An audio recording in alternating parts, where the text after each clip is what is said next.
Hello and welcome back to the Alchemical Arts. Today I thought I would go back a little bit and do another little run of the Turkish green or the cobalt turquoise color that I did a couple of videos back, because I'd like to try and make a larger bulk batch, because I got a few big crucibles which I'll show you when we head down to the forge. Mostly I want to do this because I want to see if I can start producing slightly larger scale amounts of some of these pigments, especially now that I've gone through the testing phase like I did in that first run. As well as I thought, well, while I'm firing up the forge, I may as well play around with tweaking the mixtures a little bit to see if I can start to develop my own shades, because yeah, so far I've been just trying to learn and understand how to make the pigments, but I haven't actually been playing with or developing my own colors yet. And that's not something I expect to be able to do right out the gate with any of these, because, you know, there's so much to learn with. Alright, I'm going to stop myself there because, as wonderful as all of that sounds, none of it actually turned out or worked, and I had one little catastrophe after another. So that first batch, or those first few batches that I put through, I didn't mix them together properly, so because the various components were unhomogenized, the color came out wrong, the crucible fused itself to the floor of the forge because there was some flux in there from when I was doing some blacksmithing, so that meant that my forge got destroyed partly in the process of trying to remove things. Half of the mixtures didn't turn out very well, the colors were all wrong, and when I went and tried to rectify the problems, I put through another batch in the partly broken forge, and that stuffed up as well. And so now I'm left with having wasted a whole bunch of cobalt carbonate, which is kind of pricey, and I didn't achieve what I set out to do. And I have a broken forge. So, where does that leave me? Well, I'll show you a few little highlights from the things that went wrong in this little test. And basically now it's made me realize that as nice and as interesting as the little forge that I had there for calcining pigments, and I also use it for blacksmithing work and stuff like that, not that I've done a huge amount of that, I think I have to move away from using fire. I think fire's too unpredictable of a variable. It's hard to maintain and control the heat. It has off-gassing from the flame, which can damage some pigments if they're not protected from it.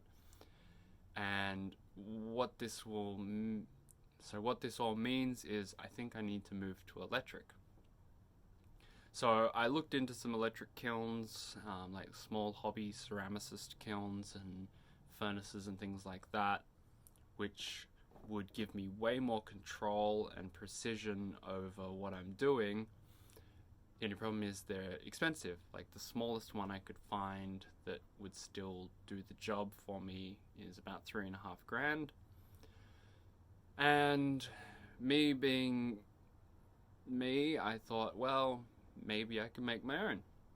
So did a bit of research looking around, and I think I can do it. So I've ordered all of the parts to build my own, because I can't afford a $3,500 forge or kiln, but I can afford to buy the parts and attempt to build it myself. So all the parts coming in the mail. They should be here next week, and well, you come along with me on the journey of trying to build an electric kiln. If this works out, it's going to be a huge bonus, because what it will mean is that I can very accurately dial in the temperature and the time in which I calcine the pigments and complete the reactions and have the transformations take place, which means I'll be able to accurately record my results and start to really hone in and develop. Plus, the advantage of the electric kiln is it doesn't have all of the various problems with the gases and variable fire problems. So, as I said, I'll show you a few little bits and pieces from this failure of an experiment. I'll also show you the colors I did end up getting. So this is the still wet pigment here from the first run where I think things unreacted or didn't quite react properly. As you can see, it's sort of a deep greeny blue oceany sort of color, and there's these sort of swirly little spirals of lighter green which I think are unreacted chromium oxide. And in and amongst here, if we dig through,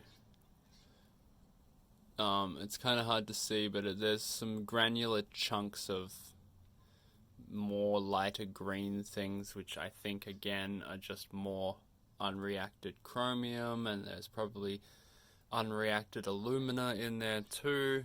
So, although the color's still kind of interesting, it's certainly not the color I was after, because they're not completely unusable, or at least the first one isn't. And yeah, so not much of an episode this week, but hang tight, I'll be back and hopefully we'll have improved. Like, I think, with all of these things, failures often lead to new ideas or new problem solving, which is ultimately beneficial. So, as much as it's frustrating, I'm kind of glad that this happened, because I probably wouldn't have looked into the whole electric kiln idea this quickly. The other alternative is I don't worry about the electric kiln at the moment and just focus on pigments that don't need calcining, but so many of them do, and it's very limiting to not have that kind of thing. So thanks for bearing with me this week, and I'll get back into it, and I'll hopefully see you all next week for kiln building, which will be a little bit different.